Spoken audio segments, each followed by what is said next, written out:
Sveiki sugrįžę į mano kanalą. Aš vardu Simas, dar kitaip žinomas Danausi vardu.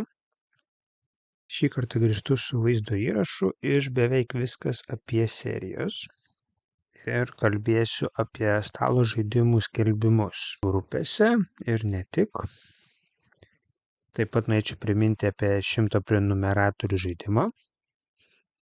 Jau turiu beveik 70 prenumeratorių, tai netiek daug jau liko. Tai kaip ir minėjau anksčiau, jūsų laukia 5 prizai ir kad juos laimėti reikia prenumeruoti kanalą ir pakomentuoti savo ieškomiausią žaidimą arba žaidimą, kurį norėtumėte išbandyti šiuo metu. Tai kalbant apie stalo žaidimų skelbimus, juos dauguma skelbia įvairiausiuose Facebook'o grupėse, skelbimų portaluose ir taip toliau. Tai kaip pavyzdį aš pateiksiu savo įkurtą grupę stalo žaidimai perku parduodu mainau, kuri jau turi daugiau negu 2000 narių ir kurioje galite rasti įvairiausių skelbimų su visokiausiais žaidimais. Taip pat galima ieškoti jūsų norimų žaidimų, sukuriant atskirą įrašą, taip pat daryti aukcionus ar tiesiog parduoti krūvą žaidimų vienu metu. Pats paprasčiausias ir dažniausias būdas tai yra tiesiog parduoti vieną jūsų norimą žaidimą. Ir tai padaryti yra labai paprasta. Tiesiog paspaudžiate sell something, arba jeigu naudojate kitą kalbą, tai vis tiek bus toks pat mygtukas. Spaudžiate, pasirinksite, kad norite parduoti daiktą, pridėsite nuotrauką, uždėkite pavadinimą, tai dažniausiai to žaidimo pavadinimas ir bus skelbimo pavadinimas. Uždėkite kainą. Čia nustatykite žaidimo būklę, tai mano atveju būtų nauji žaidimai. Ir čia galite parašyti daugiau detalių. Čia yra lokacija, bet jeigu yra kita lokacija, ją įrašykite. Taip pat jeigu siunčiate ar nesiunčiate į kitus miestus, taip pat reikėtų tą pateikti. Ir iš esmės čia yra trumpas aprašymas. Toks skelbimas mano, kurį iš karto ir paskelbsiu. Tai va, tik matau laidą, tai ištaisom. Visada pasižiūrėkite dar kartelį apie patį skelbimą. Toliau galite pažymėti, kokiose grupėse iš karto šitas skelbimas bus paskelbtas, nes tas ir privalumas viešų grupių yra, kad galima visose grupėse, kuriuose esate, paskelbti šitą skelbimą vienu metu. Pažymite, kur norite ir tiesiog skelbėte.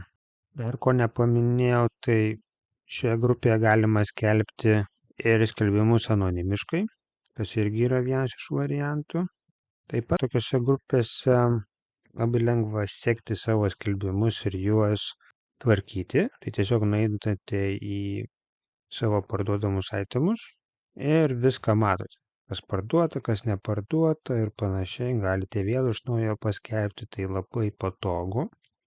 Ir kaip minėjau, taip pat galima skelbti ir aukcionus, tai galime tik vieną tokį ir paskelbti. Einam in discussions, išome naują žinutę, tai irgi reikia pateikti nuotrauką, ką pardavinėsime.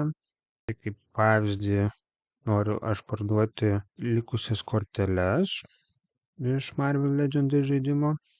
Iš esmės, aukcionuose svarbiausia yra nurodyti pradinę kainą, kaip vyksta statymai ir kada aukcionas baigėsi. Ir tada paprasčiausiai yra sekti tavo įrašo komentarus ir po to pagal juos nuspręsti, kas bus aukciono nugalėtojas.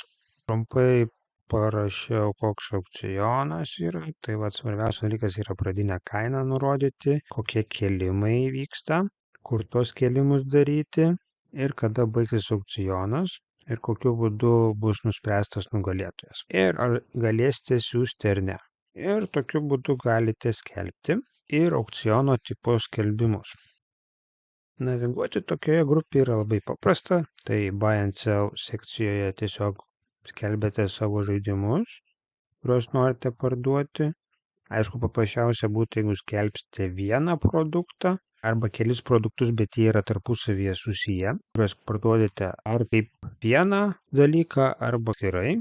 Ir taip pat skelbimus galima skelbti diskusijų sekcijoje, ar tai būtų aukcionai, ar bendri skelbimai stalo žaidimo, kurį norite parduoti. Taip pat galite klausti rekomendacijų, ar tiesiog ieškoti jūsų norimo žaidimo, galbūt kažkas pasiūlys ir panašiai.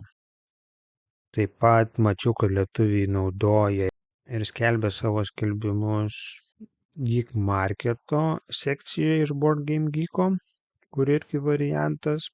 Bet aišku, čia pinimas kainuos siunčiant į kitas valstybės, bet jūs irgi patys nusprendžiate, čia nėra taip, kaip kokie nors portalai, kurie iš karto paskaičiuoja jums, kokie bus tie kaštai, čia jau jūs patys kartu su pirkėju sprendžiate, kaip siūsti ir panašiai.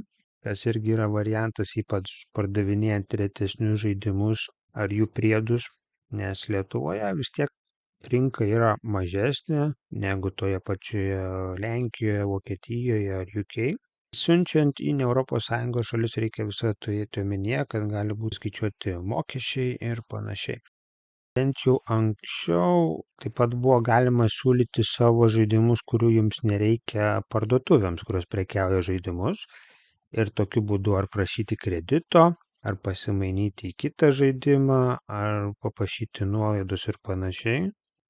Ką bent jau anksčiau taikydavo Rikis, kiek pamenu. Tai vat reikėtų pasiklausti, jeigu kažkas žiūri iš kitų parduotuvių, galėtumėt pakomentuoti, ar jūs tokius dalykus darote ir priemate žaidimus, mainote, ar už juos suteikėte nuolaidą, nes tokiu būdu bent jau dalis klubų, kurie yra parduotuvėse, pildo savo kolekcijas, kurias gali žaisti parduotuvės lankytojai ir tų klubų nariai. Tai trumpai tiek apie stalo žaidimų skelbimus.